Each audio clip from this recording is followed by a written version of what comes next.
そんなつもりじゃなくても、お前の娘を引き殺してそんなつもりはなかったんですって言われてるのと同じ。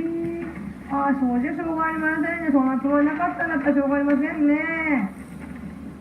の娘が顔がぐしゃぐしゃになって頭がぐしゃぐしゃのもっと飛び出て車に引き殺されてもそんなつもりがなかったんですで済むと思ってんなら同じこと言い続けろ。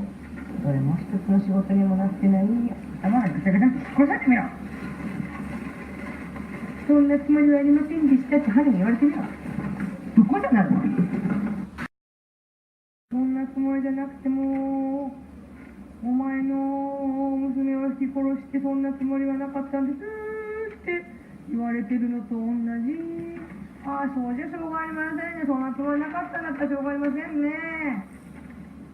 の娘が顔がぐしゃぐしゃになって頭がぐしゃぐしゃのもっと飛び出て車に引き殺されてもそんなつもりがなかったんですで済むと思ってんなら同じこと言い続けろ。それも一つの仕事にもなってない。頭がぐしゃぐしゃに殺されてみろ。そんなつもりはありませんでしたって犯人に言われてみろ。